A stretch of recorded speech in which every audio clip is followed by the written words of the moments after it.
asking for that amount of money, only to later discover her badly dismembered body at a morgue. And here are some of his faces of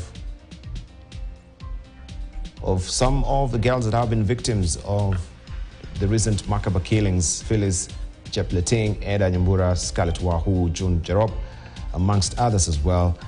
And this is, we're trying to look at it, just what is happening. Maybe we need to peel up the layers and see what is deviling our university students.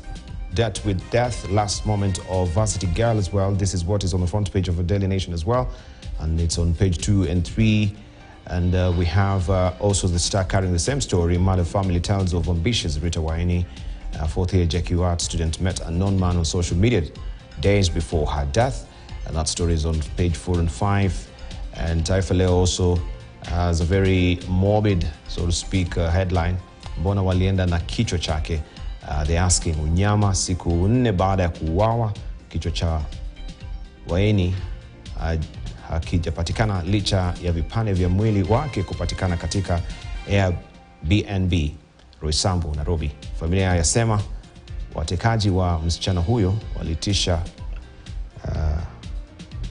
laki 500, 1,500. And you have the story on page 2 of Taifa Leo this morning. I was just to hear from ex-Iraqi on this as well. What are your sentiments, just briefly, and what should be done moving forward? This is a very sad case, because Waini could have been my student. So you can imagine if I went to class last week and Waini is the student sitting in front, and then I see this girl on the headlines. So I really identify with this case, and I would send condolences to the family of this student. But I agree with my friend about this. This is a tip of the iceberg. How many such cases have not been reported? If you remember when I think Wahu died, a lot of women came forward and said, we have been victims, but we have not reported for fear and so on. But to be more substantive, I think my colleague talked about the ICT, the internet, the Instagram and so on. And any advanced technology has a dark side. But I don't think we have put enough emphasis on it. So we do a lot of things online, but a lot of bad things online. And so happens that some of the people who are very, very efficient in using the internet or new technology happens to be bad people. They usually are ahead of the rest. So this is the dark side of technology that we must focus on.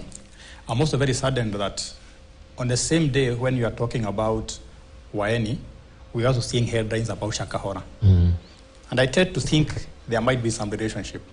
Because the way the media reported this girl was cut into pieces, it does not seem to be a normal murder. To me, it looks like some ritualism. And I think that the role of ritual, the role of cults in this country need to be investigated further. Why would you cut a young girl into pieces? And as the headline asked in the Taifa Leo, why is the head? It's not just a normal murder, because if you want to murder somebody, just kill the person and go. But why all these other systems? Why all these other issues? Now, the third thing we need to bring is the question of the virtual versus real. In matters of relationship, whether it is your girlfriend, whether it is your wife, whether it is whoever you want to meet, it is very important to meet real people. Psychologists will tell you that when I talk to you face to face, there's a lot of things I can see in your eyes, in your body, that I cannot see online. Like when you talk with the people online and you share photos, most people never share the real photo, or they manipulate it. So for the youngsters in this country, if you want to meet people, meet real people. And there are some simple rules. If you're not sure about meeting someone, if you're not sure who you're meeting, why do you have to meet at night? Why don't you meet during the daytime, where you can see the person, where you can learn if there's any risk? So meet people when you can see them. You can even call your brother or your relative to sit at a distance and watch as you sit with that person. So I think the other issue we need to consider is freedom. The young generation is demanding freedom. They want to do what they want. But they must realize there are risks with so much freedom. And I think my final observation, which is, I think, is a deeper issue that Obad talked about, is we're having a crisis of meaninglessness. A lot of young people in this country are searching for meaning, either in wealth, in materialism, in relationship, and so on. Remember, the meaning-giving institutions in this country have declined. Our traditions used to give us meaning and purpose in life. Religion's influence has declined. Philosophy's influence has declined. So you have a generation that is floating. And anybody who can try and give them meaning, whether it is online, whether it is physically, they are very much willing to embrace that. So I think this country needs to go back to a search for meaning. What is the purpose and meaning of life for a young girl, a young boy, a middle-aged person, an aged person, an elder, and so on? And maybe as we reform CBC, that is another part we need to look at, the meaning of life. You can look at it from whichever perspective, whether you are atheist, whether you are religious, and so on. People must see meaning and purpose in life. And I think that's the crisis of the young generation.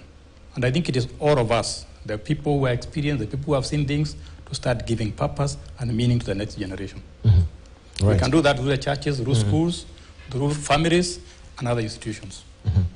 Right, it's all about upward mobility, as you say, just searching for meaning of life. You want to make it within a very short span of time. You have actually made it.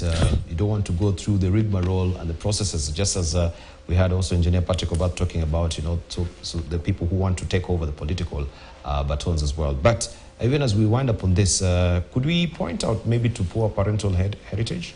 Absolutely. Upbringing, absolutely. Sloppiness in it, or maybe it was just an oversight from them when you don't know how to handle the social media, because most parents as well, they're not really intimately familiar with some of its applications.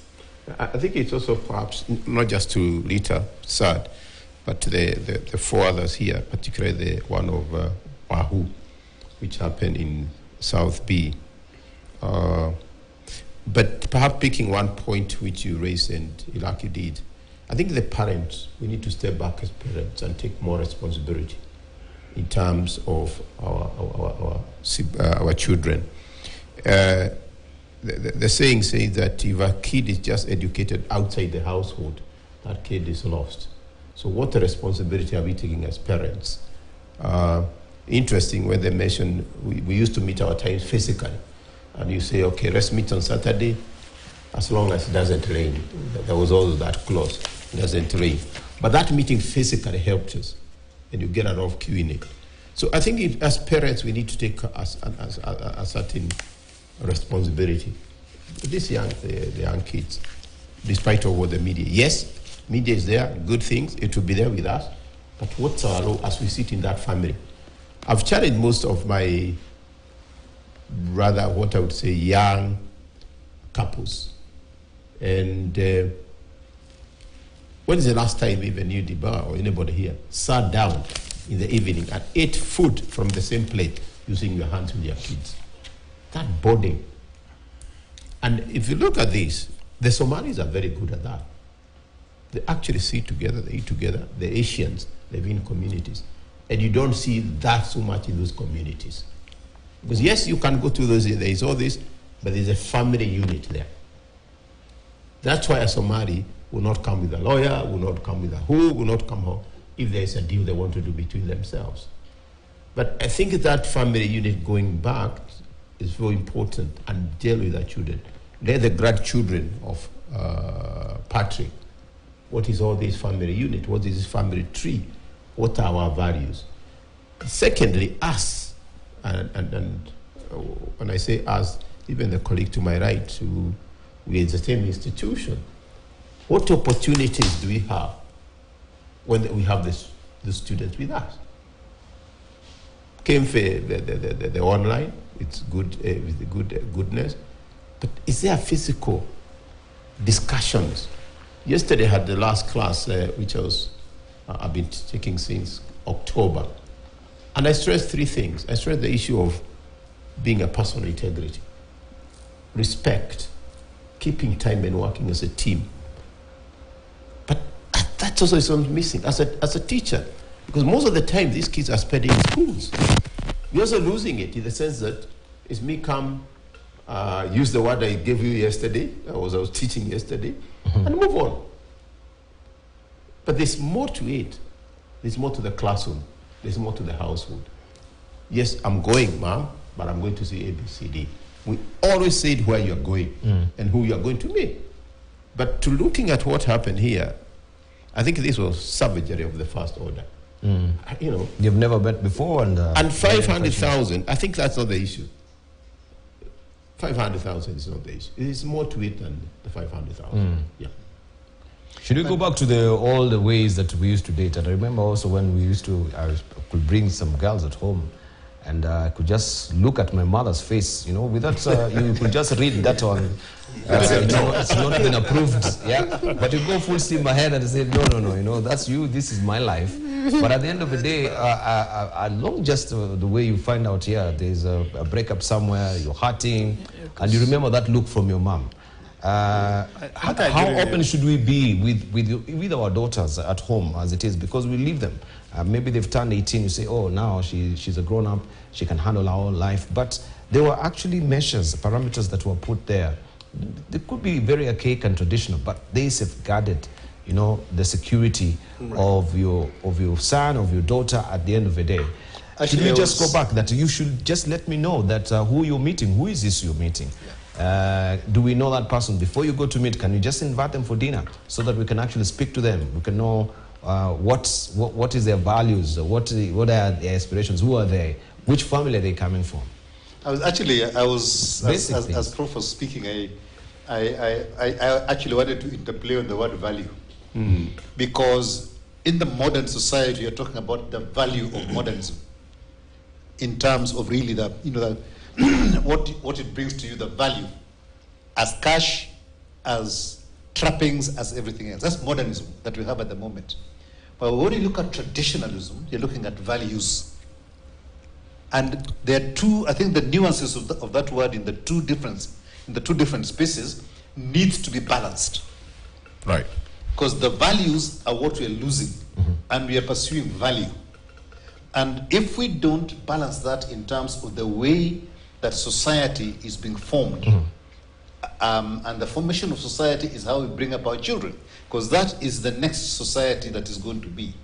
If we don't balance those two, then effectively, if we go with one direction more than the other one, we lose out. But if you get a good balance between the two, we will actually grow as a society into the future, right? Having good value out of what we do, but not losing the values that ensure that whatever happens to us in modernism does not erode the things that we should do as human beings. And when you look at the savagery here, right, there's an issue of values down there, right? And that savagery has come out of a series of a degradation of values that then represents the person who comes out in that particular space. So I think for me, it's just that interplay between the two words, that the balance has got to be right in our society, and that is actually for the custodians of the past who have to ensure that those values are not lost, whilst respecting the fact that we need to move forward into the modern world. Right. The bulk, when you talk of parents dating, bringing boyfriends, girlfriends home, reminds me of what my late father once told a brother of mine, that girl you came with was bad. And let me say that in my vernacular, ugly and bad. Just say it in your vernacular. Say it in your vernacular. Ugly and bad is the same. It's Raj. Raj. It could mean bad. It could mean ugly. He told my brother that girl you came with was bad or ugly for me even at night. You know, as a young man dating, you know, at night, night covers some things. So if somebody is ugly or bad at night, then it's really bad or really ugly. But that notwithstanding, I think the aspect of mentorship is important in this regard. It's rather strange. In our time when we were young, often on a first date, a girl coming herself, in a number of instances, you'd go accompanied, say, can I come with my friend? Particularly somebody you're meeting for the first time. One would want to assume, I doubt if this girl was executed at a meeting place. If it was an open public place, they probably went to a private place before this heinous act was done. So my question would be to the young ones that do a lot more vetting and due diligence. What you see is not necessarily what you get, particularly on social media.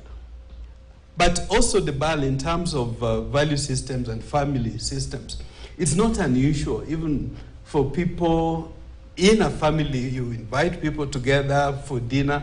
I remember an instance, there was a video doing rounds on TikTok where the mama is texting the family to come to the table because everybody is busy tweeting on their phones. So she's in the same house. In the same house, she's calling people, dinner is ready. Nobody is paying attention. So she sends it over to the family group. And they got the message there. I think there must be responsible use of technology, and this applies to parents as well as to government, and particularly the policing over the net should be a responsibility of government, and we need to up our game on that. Maybe just two additions. I think young people need to spend us. The young men and women spend a lot of time on the net. The other day, somebody did a survey and realized that a young person, a young girl, a young boy would rather miss lunch but have bundles. That's how important internet is. Sure. So I don't know what they do there, but I think when it comes to relationship, they should also do a lot of research. And that's what our generation did. If there was a person who was your friend, man or a woman, you did some background research. Who is that? Where the person come from? But more important, you ask whether you should go back to the old system. I think I'm a conservative in terms of relationships, and I believe that there are two... Not really going back, but having a hybrid. Yes, you use the social media. There are two areas. Now you're not greatly shy to actually meet people on social media. Right. We can attest to the fact that many weddings, many marriages right now, they met on Facebook. But there are two areas where I believe that being old-fashioned is heroism. Marriage and child rearing. Those are two areas where being old-fashioned is very successful. You can contest that, but even with AI, artificial intelligence, I'm sure in the next 100 years, AI will never read my emotions. Indeed. So we must remain human beings, despite all the modernism. Right. Okay. Just want us to also just gravitate now to Sokoni and what is happening right now, just to prime you that we have KeNHA, which has won 941 million shillings IMF loan boost, easing financial pressure. The International Monetary Fund on Wednesday approved 941 million shillings lending boost to KeNHA with an immediate disbursement of 624.5 million, offering some relief to the East African country, as it's being put here by Reuters, as it battles financial pressure. And the US, let me just continue and see what it says here so that we can give you the full details. It says the disbursement under the extended fund facility and extended credit facility programs will also be topped by a release of $60.2 million under the Resilience and Sustainability Facility arrangement. The executive board sign-off brings the IMF's total funding commitment to KeNHA under all three facilities to more than 4.4 billion shillings. Right, I just wanted to begin with you, Patrick Obath, on this latest development, just to tell us this loan. Of course, we saw they extended a room of 168 million shillings that KeNHA is seeking to, of course, get more loans. But this is just one of them. What will it portend for us? Everyone was waiting for Wednesday. I know tomorrow it will be Ghana. I think, I'm not an expert in sort of financial matters and everything else. But this is, when you advise people, don't take a loan to pay a loan. Yeah, and when you do that, when you're just increasing your indebtedness over time, all you're doing is delaying the big time. For a layman like me, that's what's happening here, right? You're going to the World Bank, which is a lender of almost last resort, and sometimes they do it in a different way.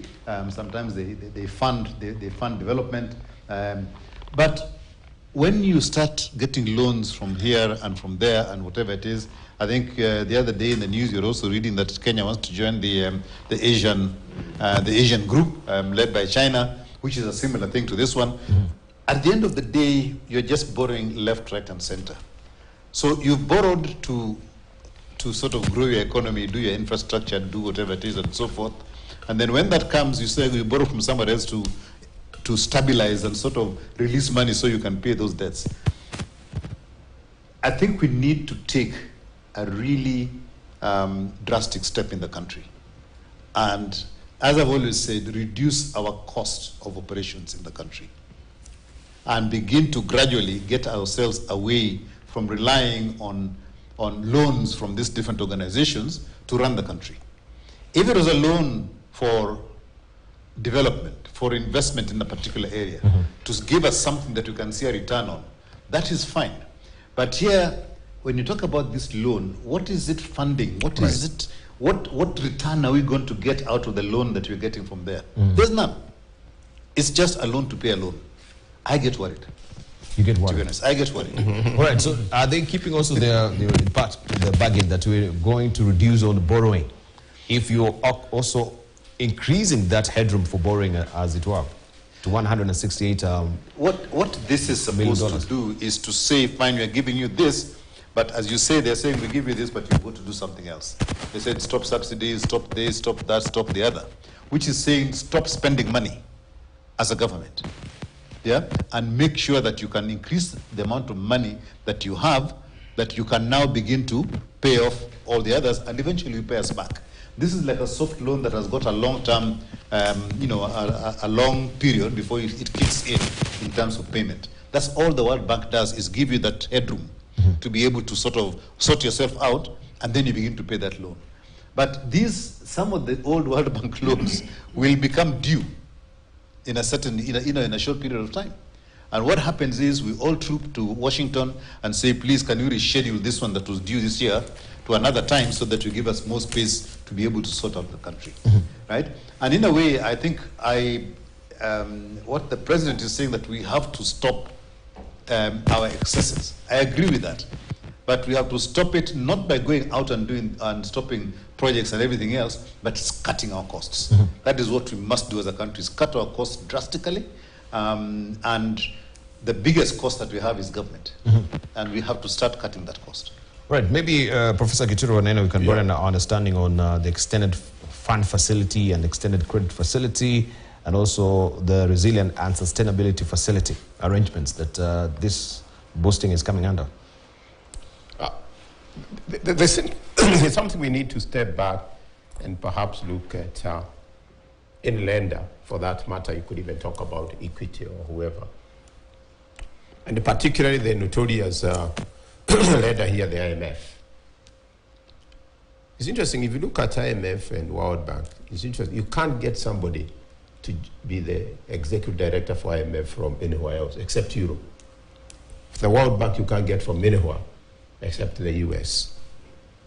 And therefore, opportunities which come like what China is saying, and focusing on infrastructure, to me, is you are giving somebody a flexibility. But having said that, this loan of IMF is on certain conditionalities. As he pointed out, the subsidies, and all that. So that's something perhaps we need to be extremely careful about. At the same time, there's a lot of debt due, like the Eurobond. It's due. And there's a chance of defaulting all this, and Jimmy Wanjigi has brought these issues very, very strongly. So I see this 900 loan as really, it's just passing through our hands. It comes from IMF, called by the name Patrick, comes to the, as Kenya government, end up to be lucky as the debtors we have, like the Eurobond. And my understanding, perhaps as a country, and I've asked this question, and I don't know what happened to Delito, the former governor of Laikipia. I've asked him if he used to work for IFC. And I would put the same question perhaps to XN or Shem. Give me where IMF has really gone in and actually that country has really progressed. One country, that's what has worked. Delito talked about it has moved from high dependency unit to whatever unit. ICU. To ICU. But you're still in ICU. And I think he says, we need this country. Like Argentina, as we talk, is having issues. And the guy who was elected less than 3 months ago was actually looking at the same route of IMF. I think those institutions, and an opportunity to be one of them sometimes back, we need to refocus back. And I had a problem with my manager at the bank. And the manager says, we need to build more classrooms, secondary classrooms in this country. And my mind was very clear, no. Through Harambee spirit, and thanks to people like the Mzee Jomo Kenyatta, we have built a lot of secondary schools.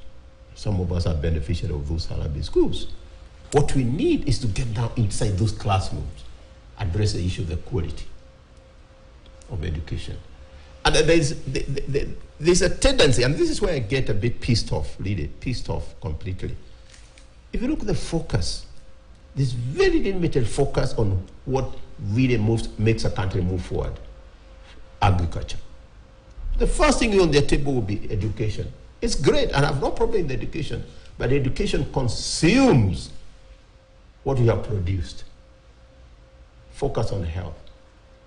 Well, really, if you go back into the understanding, what is the best in terms of dealing with health issues?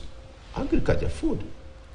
There's an interesting thing yesterday, perhaps you could have seen it coming from the Ghanaian, I think he's a president or deputy president, and saying what they're focusing on. And this is what Patrick is saying. They're focusing on productivity. And that's what we need. I'm not sure this kind of role is going to add productivity. Oh no, I could be wrong, but I don't think it is. So there's something, they're important, but I don't think they're really the interest. It's you and I. But it's actually yanking us from teetering on the edge of, debt defaults, right? That we were worried about, that we've gone into the red zone. We're actually facing the specter of defaulting. I hear you, yes. But who are defaulting from? It's them.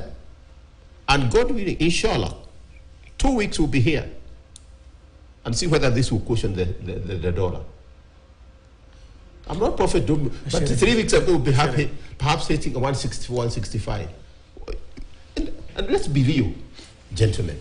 Let's be real. This thing is supposed to see the impact of it. What are one of the indicators? Maybe the exchange rate, the cost of food. Give it 3 weeks. You'll not see nothing changing. Right. Let me hear from Iraqi as well. Probably less detailed, but I'm surprised we are celebrating getting a loan. I've never seen people celebrating they are getting a loan. It doesn't matter who you are getting from, because you get a loan when you're in dire straits. But I think my bigger concern is, anytime you get a loan from IMF, you should always tell us what percentage of our revenues does it represent. Because I see IMF getting more publicity than the taxpayers. Because taxpayers probably fund a bigger part of our budget, but they don't get as much publicity. So I think one of the things I've been looking forward with the new government, they've been saying that they want Kibaki government to be the benchmark. And if you remember, during Kibaki era, IMF disappeared from our headlines. We started collecting more taxes. We started getting more reliant on ourselves, and the economy boomed. So it is paradoxical that at one time we are saying we want money from IMF, and the other day we are saying we are collecting more taxes. I thought, on the contrary, if we are collecting more taxes, we should be getting less loans from IMF. So I think there is a disconnect I'm seeing here, and the government needs to explain to us why you are getting money from IMF, and at the same time, you are collecting more taxes. What is not balancing? So I don't think we need to celebrate getting money from IMF. We need to start thinking of how do we wean ourselves from these external loans. How do we become self-sustaining? How do we recover the good days of Kibaki when IMF was not there, when external borrowers had less influence on our economy? And the economy boomed. And that's what we're looking forward to. And I think the government needs to explain to us how we can get back to that era. A few minutes ago, we were talking about the good old days in terms of marriage and relationships. Economically, we can recover those good old days by living within our means. Living within our means. Let's hear from you. Yeah, the bulk, I guess, from the face of it, getting a loan for me is not bad. Actually, you would celebrate in business when you get a loan, but it depends on what are you getting the loan for. If you're getting a loan in the hope that you would make your business grow and make more money out of it, it's a welcome thing. In the same vein, even for government, the BAL, if you're retiring a commercial loan to replace it with a concessionary loan, there is a plus. So I wouldn't just discount or dismiss that a loan is, but the instances, few though, in which case getting a loan is not bad. But in this, our particular case, Debal, borrowing, when we have overborrowed, and I agree with Prof. Iraqi in this regard, that on the one hand, KRA is saying we are collecting more taxes. So where is the appetite for borrowing more coming? You know, it's very difficult to reconcile. Maybe the economists can tell us a little more. We need to borrow less. But I was having a conversation with one of the architects of the Nairobi Financial Center, who was telling me, look, if only KeNHA had realized this financial center as it was designed, with the safeguards all in place, we wouldn't need to borrow. Maybe again the economists could check this. But he challenged me, he said, look, Dubai, UAE have a financial center. Singapore has a financial center. And more recently, Mauritius has a financial center. He asked me, have you seen any of them borrow? They don't need to borrow because the investments that come into the country through the financial center is enough to run the engines of the country. Maybe that's something that we need to interrogate. But lastly, even as we do not celebrate the ordinary citizens who are the taxpayers, we also don't celebrate enough those forgotten Kenyans that keep even our foreign exchange the way it is. Often, I think the excuse or the reason that's more easily given is that the situation would have been worse if we had not done what we do. I remember we were having a conversation last week, and there was a prediction that the dollar, now that the pound exchange had hit 200, the dollar was going to hit 160. It's already hit 160. It's already done that. That's part of what I'm saying. And when Professor says we would be going towards 164, 165, maybe not in the next few days, but in the next 2 months or 3, I wouldn't be surprised if we get there. But in all this, the BAL also, to what extent is government engaging the capital owners? You know, and I remember on this show sometime last year, a question I think I asked was, could there be sabotage? Some people are not too pleased with this regime that are taking out their cash. Some could be locals, others could be foreigners. I think it's important government accept we are in a bad place, have a conversation. The grandstanding that we are seeing, we're opening war fronts where we don't need to have them. For me, the battle we should be having is the battle of economics. Right, maybe if I may come to you, Patrick Obath, and ask you about what you see on the front page of a Business Daily. Because we get these loans, like we have the $900 million, and we have an Israeli firm, SBI, which was paid 6 billion shillings for the Kenya National Highways Authority's road contracts breaches. As you can see it in the Business Daily. My director may just pick up this, and it says, payment follows or follow orders by courts, UK arbitrators, dispute sparked by cancelled deal for Kisumu-Kericho Road. It continues to say here, Israeli road construction firm, SBI International Holdings, Kenya was paid 6.19 billion shillings for breaches involving 9 contracts awarded under the previous administration of Uhuru Kenyatta. Budget disclosures by the Roads and Transport Ministry shows payment follows orders issued by the High Court in Nairobi and in international arbitration.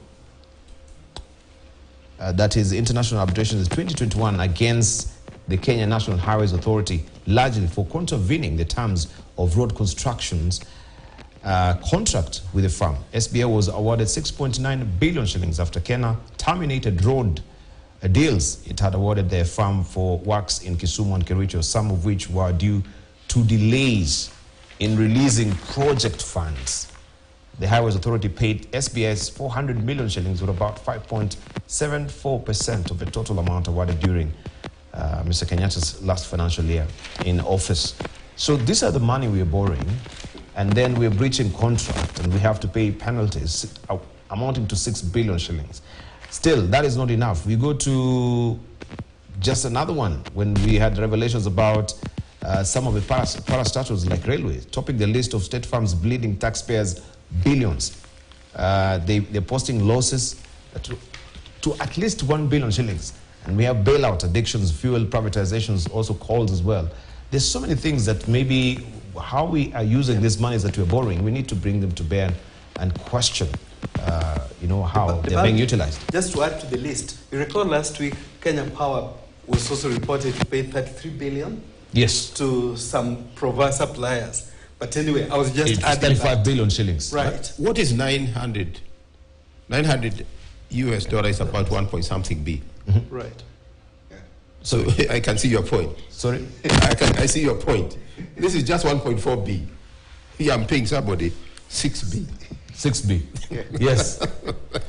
I think So you actually, yes. Ival, the whole world of infrastructure globally is a very, very murky place. And clever governments have gone out of that, and basically they've got private sector to invest in those areas. Unless they can get contracts to use an infrastructure, and they build the infrastructure on the basis of contracted returns on that infrastructure. If you look at the rail, and I'll take rail as a first example. If you look at the UK, the railways are owned by an infrastructure company, British Rail. But all the rail services are run by private sector organizations that rent the rail. So you may have a railway line that starts off, say, from Mombasa to Nairobi, but then it has branches to Taveta, branches to Magadi, branches to all these places. So you have different train services going to those other areas, and they buy space on that railway line, which is now what KeNHA Railways will be getting back as income.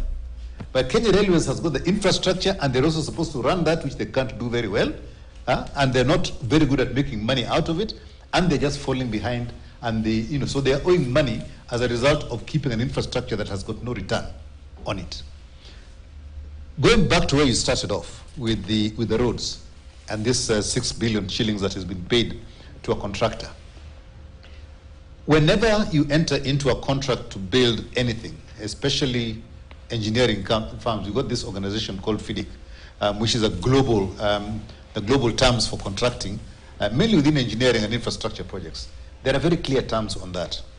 And there's always the fact that if you default in payments or if you cancel the contract, there are consequences for it.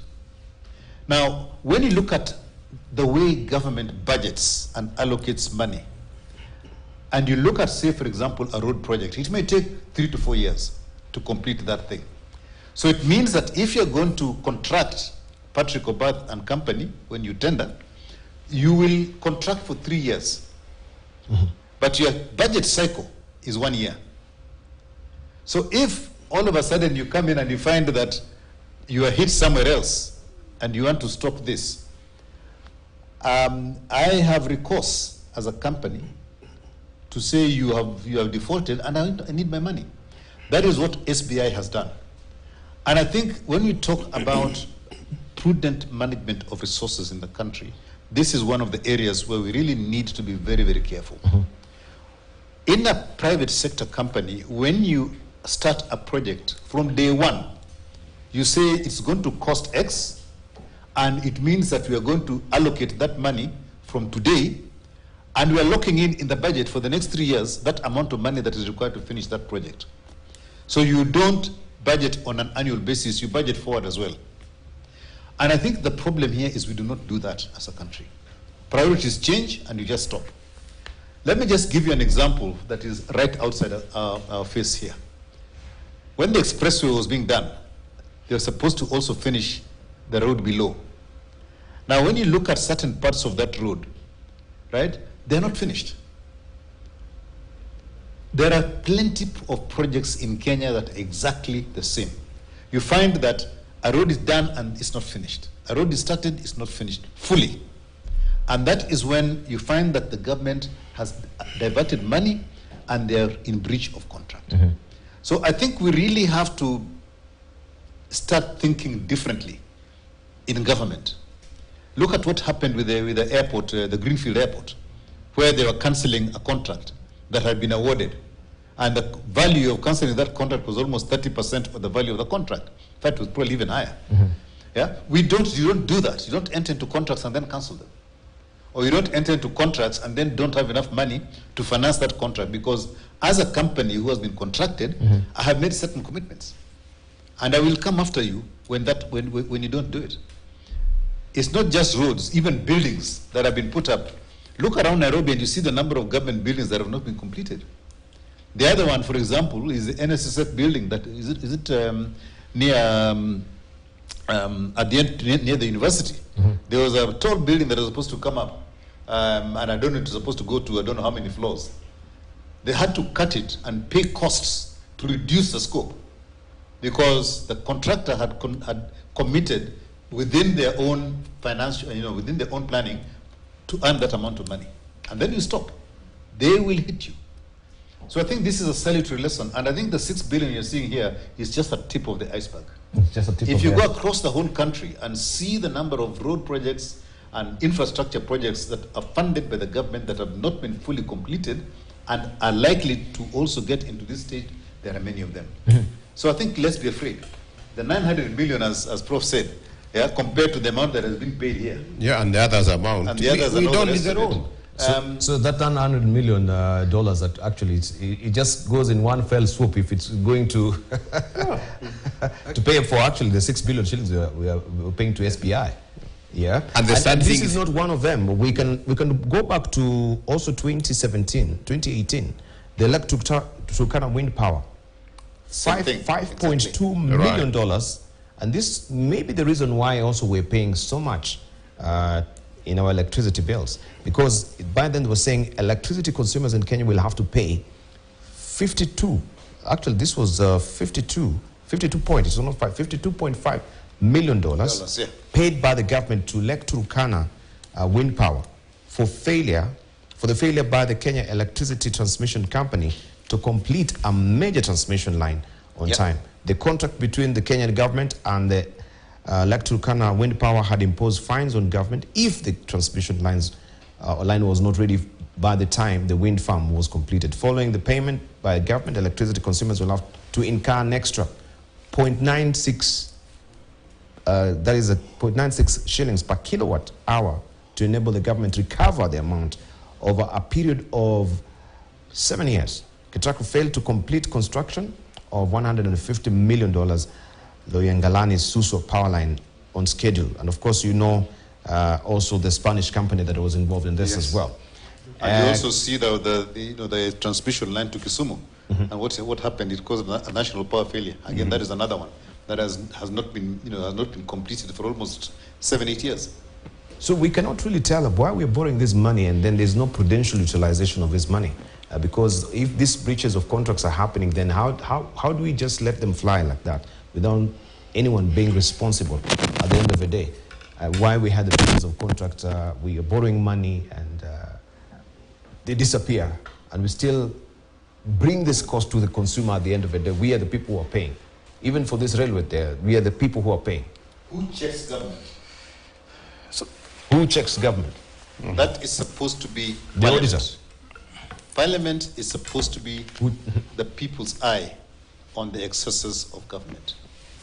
But that is not happening.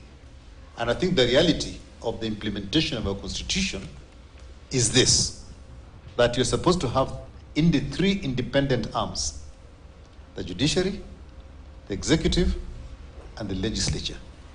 And the 2 are supposed to check each other, and then one was supposed to be an arbiter. Now, if that is not working, this is the kind of thing you get. Because somebody should have been held accountable for these kind of things, and they're not being held accountable. The government is paying. The people of Kenya are paying for the lack of checks and balances between the legislature and the executive. And we have, of course, the previous CEO of KeNHA now is a governor. If you were to answer him, to ask questions, you're not saying that, I don't know, but just questions are hanging on. Will he answer questions? Will he answer questions? Right. Yes. And I think I've raised this issue one more time. Obad says you need to look at the executive, the parliament, the judiciary. I think the person who can make all these deficiencies go away is actually the voter, because the voter sits at the bottom of all that. So if you have voters who are not vigilant, who only talk when people are campaigning to go to parliament, after that they go quiet, then you are going to see this continuing. So it's quite contradictory that here you are talking about loans, and at the same time you are talking about waste. So as a voter, how do you incur such huge penalties for not finishing projects on time? Then you come and tell me to pay. So when I look at my electricity bill, I find it's going up. But I'm being affected by contracts that I have no idea how they were incurred. But if we are more vigilant, so when we are voting our MCA, our senator, and so on, we say, does this guy have any economic acumen? Can this guy lead us to the economic promised land? Not what he tells us. And that takes us back to what my colleague said about international financial center. Even if we set it up and the ecosystem is not conducive, people not bring money. So I think the big question we should be asking here is accountability. When something goes wrong, when a road is not contracted on time, is not finished on time, when a project is never finished, when these penalties are instituted against against the government, who pays eventually? It's you and me. It's not the MPs and the rest who are going to pay for that. It is you and me who are going to pay. So at the end of it, we must be vigilant because we are the people who are going to suffer. So how is this itemized in my bill? Especially if I know that I'm paying for this particular contractual, disfavor that they I'm will having. tell you. They will give it a funny name. Right. The bill, when it was being said Parliament should check the executive, I was tempted to interject and ask which Parliament. Right. Is it the same Parliament that's spearheading violation of court rulings? Court says there should be no public participation. They decide to defy. They are joining government in defying court decisions. In fact, I wonder, with the light touch the bulb, maybe government, these are the court decisions that government should defy. They defy things that they shouldn't defy. When court decides, you do certain things in a manner. But when court decides, you pay some of these breaches. But having said that, the bar, I wonder whether full due process in these breaches are taken. I would be keen to know, did government appeal certain decisions, or once there is a certain court just decides, we just pay because they are vested interests? There is no denying that value system is key in this regard. But could there be vested interest that, it's easy money, do we pay somebody, we agree there is a cut, and so on and so forth.